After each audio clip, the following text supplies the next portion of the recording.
quadruple Sankarshan Pratimasti Sankarshan expands in form of many Narayanas, expand in form of again quadruple form Sankarshan Pratimasti, and that Sankarshan expands in form of Karandaksha Vishnu, three Purushas.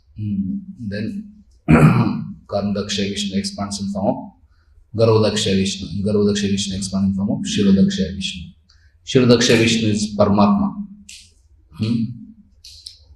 So here it is said this Veerbhadra Gosai is incarnation of Shirodaksha Vishnu. Lord Chaitanya is Lord Krishna himself. And this Veerchandra Gosai is incarnation of Shirodaksha Vishnu. Once upon a time, Sri Janama Mata went to the house of one Jadunandana Acharya of Jamatpur, and by her mercy he became a great devotee. Jadunandan's wife was extremely devoted to her husband, and they had two daughters, Srimati and Narayani, who possessed bodily forms which were excelled the limits of mortal beauty. By the desires of Sri Janama Mata, that very perfect Brahmana gave these two daughters in marriage to Veerchandra Prabhu. So Veerchandra Prabhu also had two wives. Their names are Srimati and Narayani. They are daughters of great devotee Yadunandana Acharya. So Veerchandra Prabhu had a sister named Srimati Ganga Devi, Ganga Mata, who was none other than Mother Ganga herself. Her husband Madhvacharya was an incarnation of King Shantanu.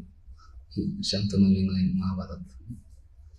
Taking permission from his mother Janava Mata, Veerchandra Prabhu set out on a pilgrimage to Vrindavan. First he came to Saptagram. So he was living in Kharda. From Kharda he came to Saptagram. These are all very near to our Calcutta. He first came to Saptagram and proceeded to the house of Sri Udarandatta Thakur. So Srila Prabhupada comes in line of Udarandatta Thakur. So they were all gold merchants. Srinivas Datta, the son of Udarandatta Thakur, greeted Veerchandra with great respect and showed him all hospitality. For 2 days he stayed there. From there he went to Shantipur, where he was led to Advait Bhavan in a kirtan procession by Advait Acharya's son Sri Krishna Mishra. Next he crossed the Ganges river and came to Gauridas Pandit's house in Ambika Kalna. Sri Hriday Chaitanya Prabhu respectfully greeted him and honored him as his guest. From here he came to Navadip, to the house of Jagannath Mishra. When the family members and associates of Mahaprabhu learned that he was the son of Sri Nityananda Prabhu, they were highly pleased and showed him all courtesies. After spending 2 days there, he came to Shikhanda, where he was greeted very respectfully and affectionately by Sri Raghunandan and Sri Kanai Thakur. He spent few days there and then went to Srinivas Acharya's house in Jajigram, where Acharya Prabhu received his exalted guest by offering him the appropriate worship. A few days passed in the ecstasy of Sankirtan, and then Veerchandra Prabhu came to Kantak Nagar, Katwa. He remained there for 1 day and then proceeded to Bhudirigam. There he was received by Sri Govind Kaviraj, who worshipped his lotus feet and offered him all hospitality. Sri Veerchandra Prabhu was very pleased at his devotion and remained there for a couple of days. Thereafter he made his auspicious arrival in Keturi. As soon as he received news of his arrival, Sri Narottam Das Thakur came out in great ecstasy to meet Sri Veerchandra Prabhu. He led him into the courtyard of the temple of Sri Gauranga, where Sankirtan accompanied with ecstatic dancing commenced. A steady crowd of people thronged to get a glimpse of Prabhu Veerchandra. After spending a few days in Keturi in ecstatic Sankirtan, Veerchandra Prabhu set off for Sri Vrindavan Dham. Along the way, many sinful and atheistic people were delivered by his influence. As news of his arrival reached Vrindavan, the Goswamis, namely Sri Jiva Goswami, Srila Krishnadas Kaviraj Goswami, Sri Ananta Acharya, Sri Haridas Pandit, Sri Krishnadas Brahmachari, Sri Madhu Pandit, Sri Bhavananda, Sri Kashishwar, as well as his disciple Sri Govinda Goswami and Sri Yadavacharya were all informed. The Goswamis, accompanied by many residents of Sri Vrindavan Dham, all came out to meet Prabhu Veerachandra. Everyone was overwhelmed by his appearance in ecstatic love, and they all were humming like bumblebees in discussing his good qualities. Prabhu Veerachandra, in the company of these exalted souls, took darshan of Sri Madan Mohan, Sri Govindji, Sri Gopinath, the principal deities in Vrindavan. After receiving the consent of Sri Jiva Goswami and Sri Bhugarga Goswami, Prabhu Veerachandra set out to wander in the 12 forests of Brajamandal, become completely overwhelmed by seeing the various places of Krishna's pastimes like Sri Radhakund, Sri Shyamakund and Sri Giri Govardhan. His display of ecstatic symptoms captivated the Brajvasis. After seeing the sights of Sri Vrajadham, Veerachandra Prabhu returned to Gaurdesh. All of the divine qualities of his father, Sri Nityananda Prabhu, were fully present in him. Those who were fortunate enough to witness his ecstatic love praise his glories far and wide. Gopijan Vallabh, Ram, Krishna and Ramchandra, who were thought by some to be sons of Veerachandra Gosai, were actually his disciples. The youngest Ramakrishna, who resided at Kharda, belonged to Sandilya Gotra and was a member of Bhattabyal Brahman community, known for their great accomplishment in studying the Vedas. The oldest, Gopijan Vallabh, lived at Latagram near Manakar in the district of Bardhaman. The middle one, Ramchandra, lived at Ganeshpur near Malda. Because their gotras and surnames were different and because they lived at different places, it is concluded that they were not actually Veerachandra's son but disciples. Veerachandra's birthplace is at Kharda, which now is a railway station on the Sialda Krishnanagar line. The village where Nityananda Prabhu made his advent in this world, Ekachakra, is also named Veerachandra Prabhu. Here the deity of Shri Banking Rai was worshipped by Veerachandra Prabhu. So here we see, so today is very auspicious appearance of Veerabhadra or Veerachandra Prabhu. So we seek his blessings that we can also develop some sincerity and sincere service attitude and humility so that we can follow in the footsteps of previous acharyas and practice this path of Krishna consciousness as given by Srila Prabhupada. So Veerabhadra Prabhu ki. So today we are here studying the prayers of personified Vedas. In 10th Canto Srimad Bhagavatam is extremely nectarian. There are so many pastimes and thrilling episodes. But when one comes to this chapter, the prayers of personified Vedas, it is a little difficult because it is very technical. When I was reading Krishna book, it was so wonderful to read so many pastimes. But when I came to reading the prayers, especially those who are not very technical, I know one may feel little difficult to go through this chapter. But when we go one verse at a time, maybe we'll be able to little bit understand and appreciate. Jai Shri Shri Nitai Gauranga ki. Srila Prabhupada ki. Tayo Premanande Hare. So in this today's verse, everybody can repeat. Just to repeat this verse also.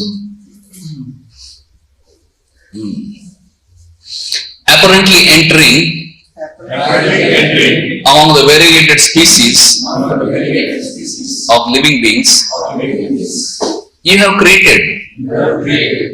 You inspire them to act, manifesting yourself according to higher and lower positions. Just as fire manifests differently according to the shape of what it burns. Therefore, those of spotless intelligence who are altogether free from material attachment realize your undifferentiated, unchanging self to be the permanent reality among all these impermanent life forms. So basically here Vedas are praying and glorifying super soul feature of the Lord. How Lord is entering everything in this creation. How Lord is entering every living entity's heart and giving them consciousness, giving them intelligence, giving them inspiration to work. At the same time, he is not affected by anything material. He is Upadrishta Anumantacha. He is not Upadrishta Anumantacha, Bharata Bhokta Maheshwara. He is not living entity who is getting trapped by the material nature, who is getting trapped by this material body. But actually, he is just a witness. Upadrishta. Anumanta, he is also sanctioner. He is Bharata, he is the master. He doesn't become servant of Maya. Maya dekshana prakriti, suyate charachara. He is a master, he is not the servant of Maya. Maya is Supreme Lord's servant. Bhokta, he is supreme enjoyer. Maheshwara, supreme controller and proprietor. So, Lord is entering everyone, every living in his heart, and he is there in every atom and in space between atom. So in that sense, he is all pervading. So unfortunately, we see that Mayavadis misunderstand everything to be God, and they think you are God, I am God, everyone is God. Though there is Lord in everyone's heart, but everyone is not God. There are two personalities, soul and super soul. Soul tries to enjoy in this material world.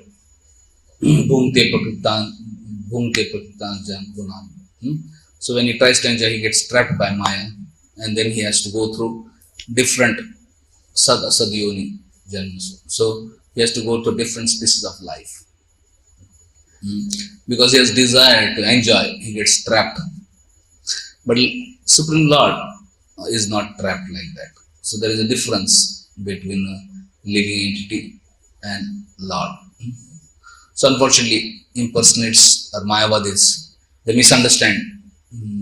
They think that, as here in purport is mentioned, they think that absolute truth is covered by Maya and takes different forms. First form of personal God, and then demigod and man and animal, birds, beast, etc. But actually,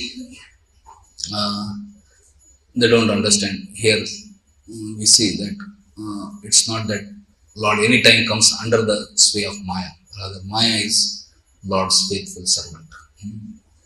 Maya dekshana prakriti suyate sacharaja. Maya is subordinate to Lord and always acts as per the direction of Lord. Whereas living entities, they are the marginal energy of Lord. Sometimes living entities work under the internal potencies, sometimes under external potencies. When they have desire to serve Lord, please Lord, they come under internal potency of Lord. When they have desire to be independent Lord, they come under external potency of Lord, Maya. And then they may have to undergo in cycle of reincarnation. Sometimes they may take the form of demigod, man, animal, bird, beast, like that. So this transmigration is for living entities, Jivatmas, not for Supreme Lord.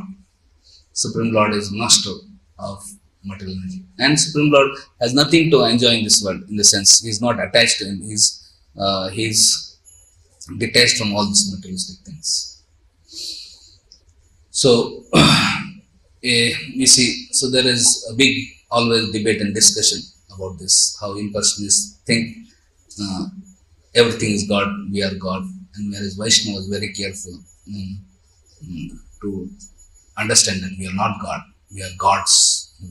We can be godly, but we cannot be God. So in one village, there was one big Mayavadi. He came and taught everybody Mayavad philosophy and told everybody, you should meditate. So I am that. So I am that supreme, no?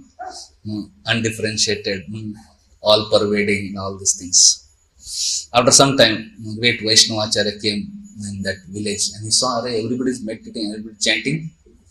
So Then he told her, hey, you should know, chant. Instead of chanting Soham, he said you just add Da to it. Da Soham, Da Soham, Da Soham. So instead of chanting Soham, what you do? You chant Soham but just add Da.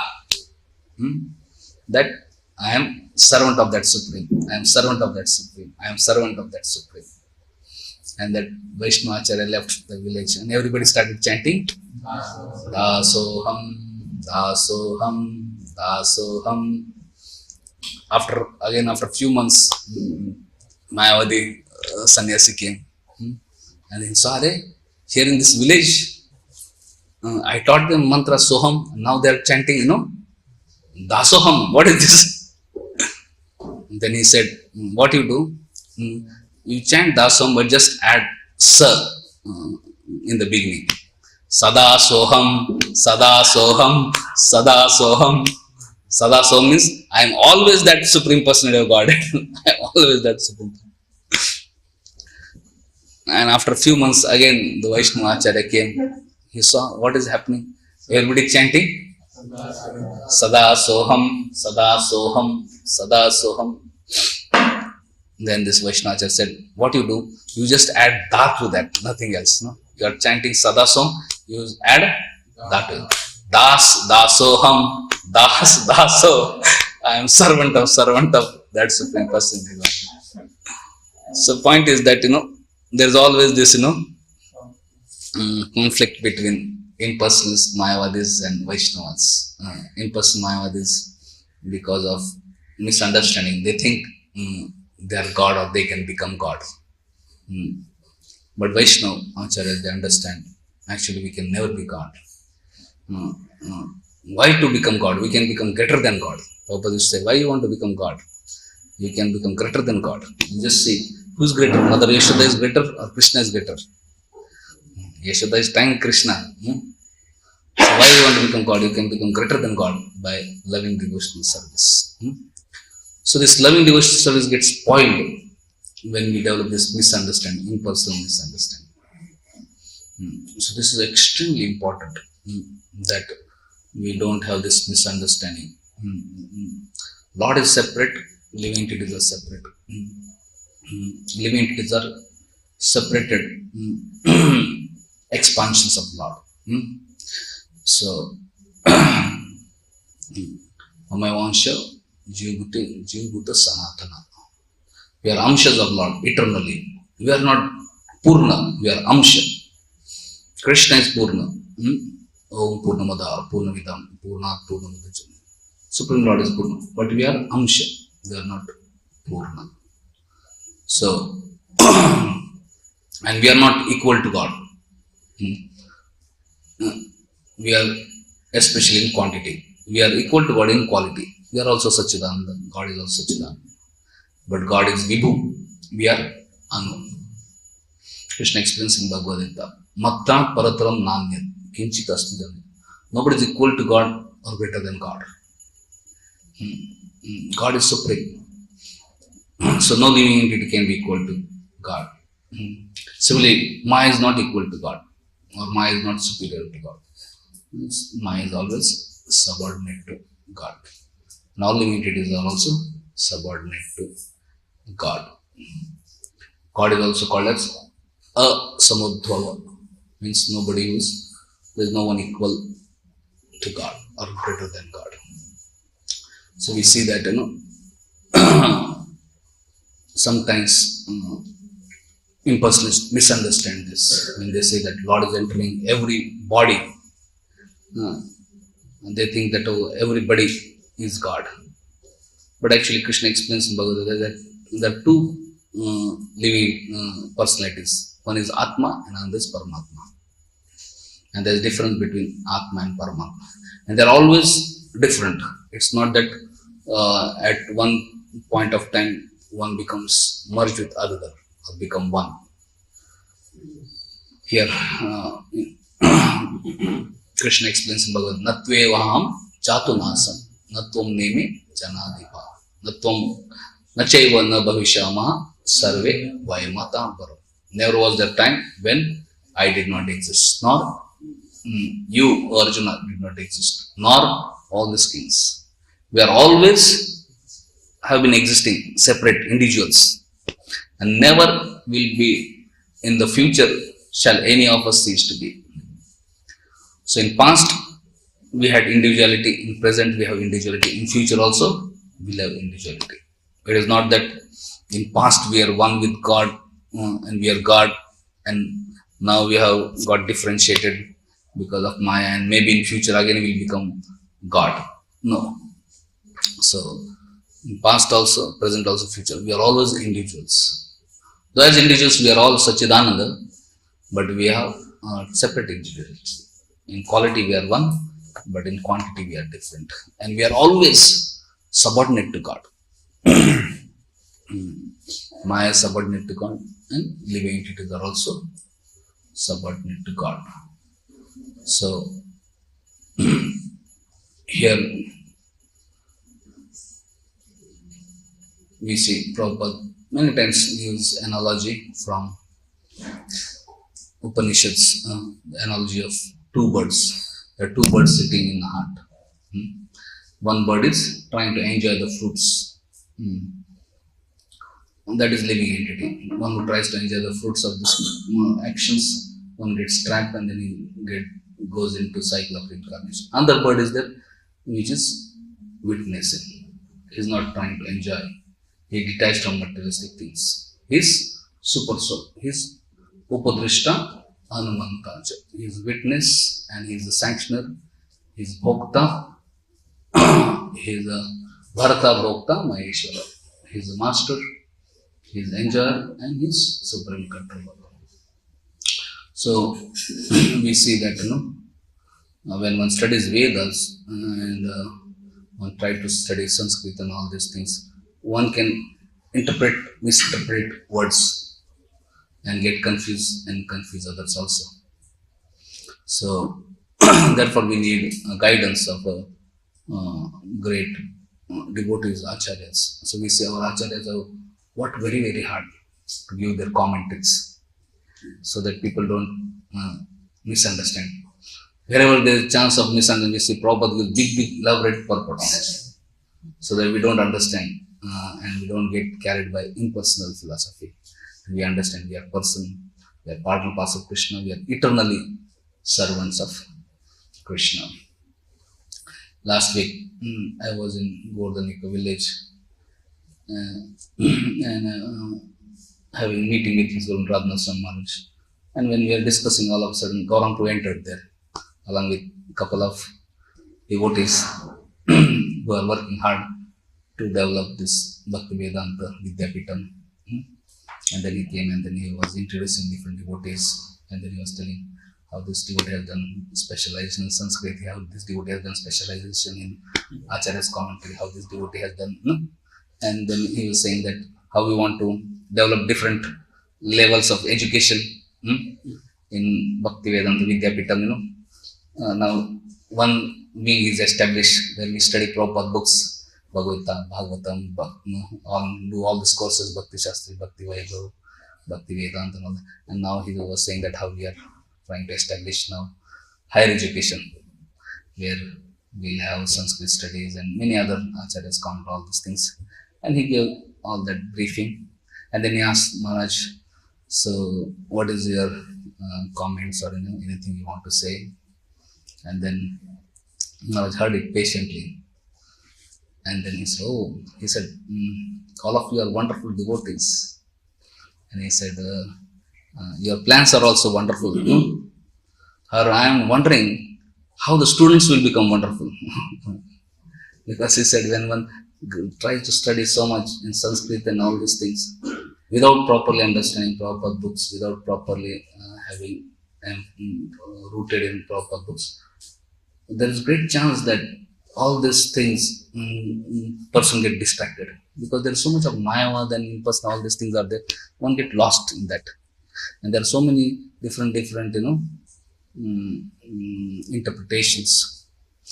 He said, I have seen so many scholar disciples of Srila Prabhupada who have studied so many acharyas, come to study Sanskrit, but Other than these two scholars, Gopi Parandhan Prabhu and Pradyumna Prabhu, who are very faithfully followed Srila Prabhu, most of them got lost, he said. So this is wonderful, studying Vedas and all this is wonderful, but Vedas are very complicated, all these things. So he said, if you study the lives of Sri Jiva Goswami, Narottam Das Thakur, Shamananda, all these, our acharyas are very profound acharyas. Our Vishwanath Chakravarti Thakur, Baldevi Dev, all are very, very great scholars. But actually they are extremely humble devotees. All these scholars are there. They are not just scholars, they are very humble devotees. Like Sri Jiva Goswami, he was a menial servant. He was washing pots. He was doing so many menial service to Rupa Goswami. Narottam Das Thakur, he was cleaning stool of his spiritual master. Shawan Pandit, he was every day just doing sweeping and all that. So all our acharyas, they were actually greatest of great scholars, but they are humblest of the humble servants. So we study their character, Vaishnava character.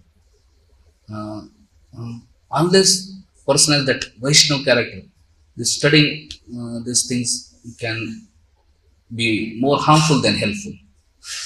So you're saying, I am seeing that you are trying to do this online classes and all that. How will you ensure that student develop this Vaishnava character by your online classes? How will they develop this attitude, service attitude? Tad vidhi pranipatena pariprashnena sevaya.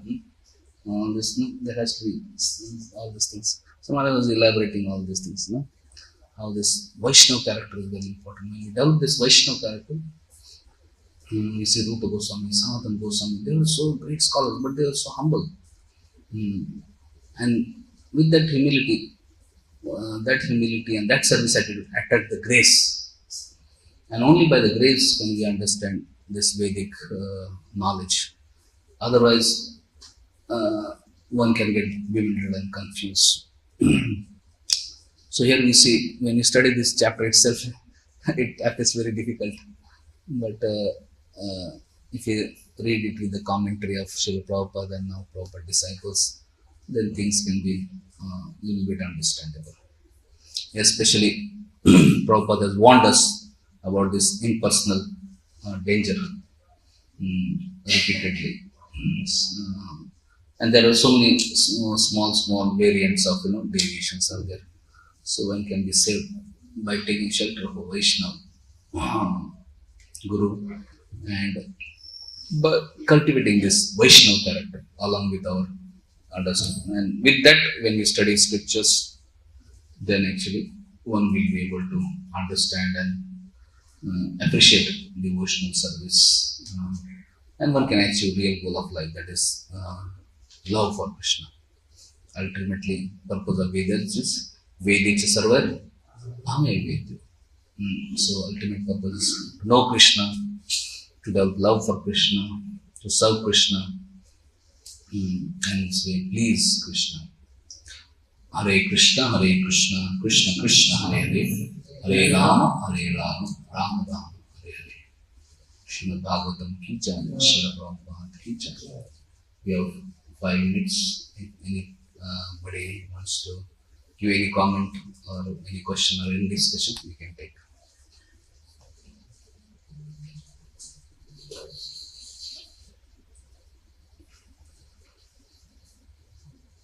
Yes, bro.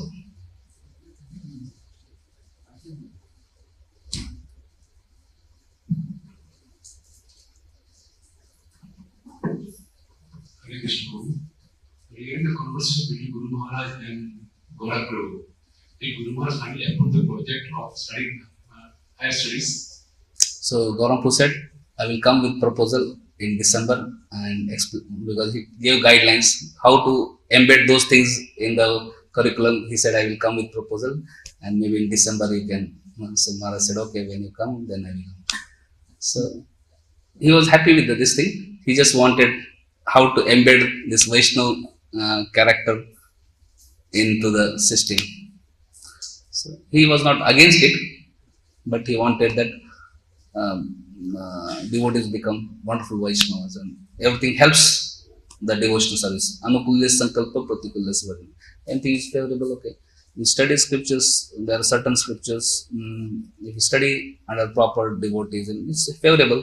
But if we study it without proper guidance and without proper Vaishnava culture or Vaishnava character, then it may be harmful. So, no, he just wanted that things should be done in such a way that, it helps and not harms individuals. And also it helps the society and not harm society in any way. That was the thing. So he said, okay, I will modify a little bit and come up with something. So I hope we will do that. Okay. I asked this question because as Guru Maharaj said that there is high chance of deviation from Prabhupada's teachings, and we have seen it practically in his ISKCON history. The reason I asked the question. Yeah, our Acharyas also have written, and there are many wonderful things also. So if it is done properly, under proper guidance, like we see great devotees like Gopi Parandan, he has translated this book, Srimad Bhagavatam, and many other scriptures. Similarly, there are many devotees who have, they are scholars but wonderful devotees, so they have wonderful character also. One studies under proper guidance, and Acharyas have ultimately written many books. So if you approach it properly, there has to be qualification for approaching, not that anybody and everybody approaches. Then sometimes, instead of being, if people without qualification approach, they may get confused, bewildered. But those who are qualified or those who are properly trained, they can take benefit of that and then benefit themselves and benefit the world. Like we see Britishers or we see Germans, and they came, they studied Vedas, and they misinterpreted Vedas and spread things in such a way that people lost the faith in the Vedas. So how we approach also is matter. So this Vedas or all Acharyas are there, desire fulfilling. So we need to approach with proper attitude, proper consciousness, proper qualification. Then we may be able to benefit. Otherwise, we may not be able to benefit. So they may make some system by which maybe those who have properly studied, thoroughly studied proper books, or whatever, they may put some system by which people who are qualified can study, and they may benefit from it and not get harmed. Like technology also, we see it's actually helpful also, but it's dangerous also. Normally it is dangerous. Normally, if unqualified person tries to use technology, person has no mind control, sense control, he tries to use mobile, laptop, all this thing, his life may become more ruined. But this can be also utilized properly if after proper guidance. So, but it's not everybody can utilize properly. Most of the people will misutilize technology, but few people can utilize technology Krishna service also. So it is called Yukta Vairagya. First there has to be Vairagya, then you can engage. If there is no Vairagya and one tries to engage technology, one will get entangled in it. So these things are risky things in this material. Therefore we need actually shelter of Vaishnava, Guru, Vaishnava, guide, can help us. So we don't get entangled, rather we use those things in Krishna service properly. Okay? Thank you very much. Srimad Bhagavatam ki jai, Srila Prabhupada ki jai, Veer Bhadra Gosai ki jai, Go Premanande, Hari Hari Bo.